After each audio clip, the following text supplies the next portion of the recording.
Malam Umar Hashim, wai me yasa duk lokacin da na ba da sako na ce a ɗauko min kuɗi sai ka hana? Me yasa? To ai ranke daɗe, ni aiki nake a wannan ma'aikatar, kuma aikin da aka ɗauke ni shi nake yi, ko ba gaskiya ba? Saboda haka duk wanda zai fitar da kuɗi kowane ne sai na ga sa hannunsa sannan zan ba shi kuɗi kowane ne. Umar Hashim, kuɗin naka ne ko na gidanku ne ko kuma kana da gado da shi?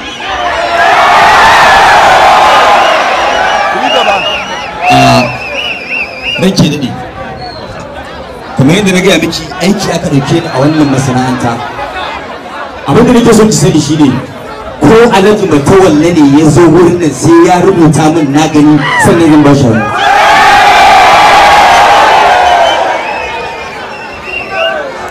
Umar Hashim, fita min daga ofis, fita na ce, ka fita na ce.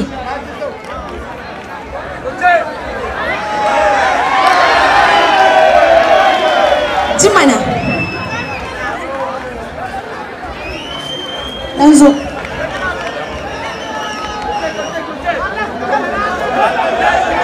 Ba zan yafe maka laifin da ka aikata min ba yanzu, saboda kana ja da izza. Gobe yanzu nake so ka zo ka bani haƙuri ka durƙusa ka goge min takalmin kafata. Za ka iya fita? Ka fita na ce!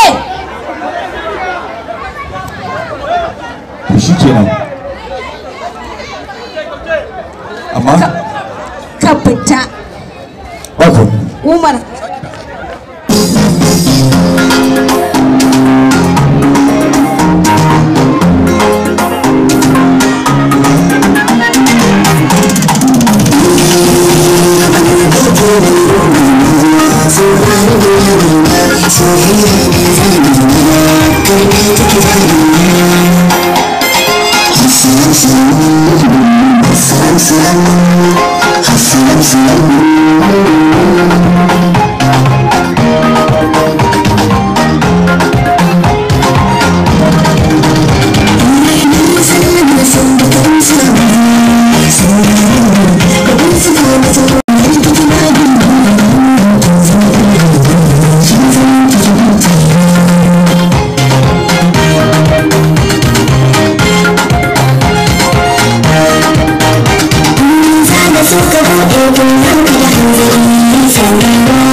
Malam Umar Hashim,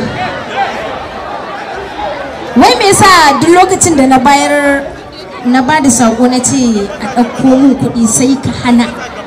Me yasa? To ai ranke daɗe, ni aiki nake a wannan ma'aikatar, kuma aikin da aka ɗauke ni shi nake yi, ko ba gaskiya ba? Saboda haka duk wanda zai fitar da kuɗi kowane ne sai na ga sa hannunsa sannan zan ba shi kuɗi kowane ne.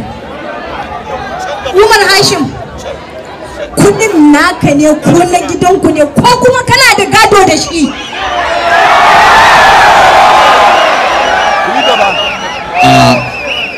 Ranke daɗe, kamar yadda na gaya miki aiki aka ɗauke ni a wannan masana'anta.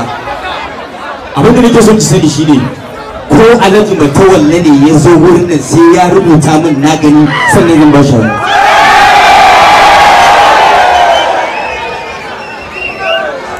Umar Hashim, fita min daga ofis, fita na ce, ka fita na ce.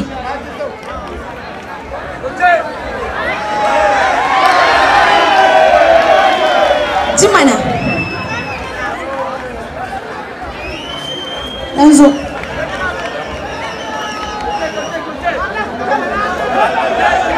Ba zan yafe maka laifin da ka aikata min ba yanzu, saboda kana jan da izza.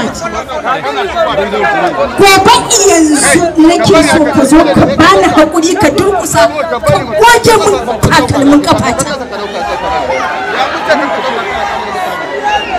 Za ka iya fita? Ka fita na ce! Shi kenan. Amma? Ka fita. Bako. Umar.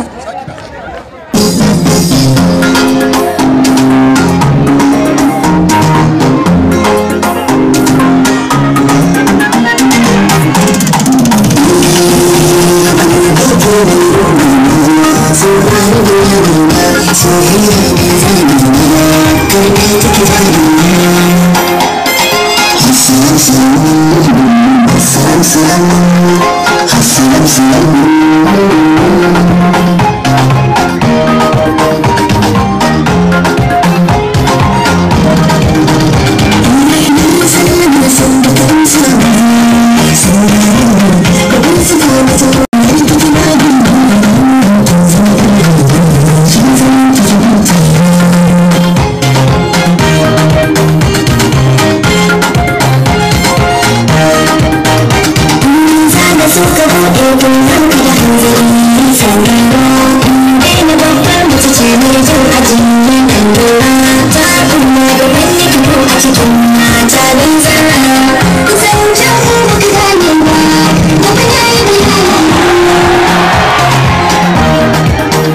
Thank you.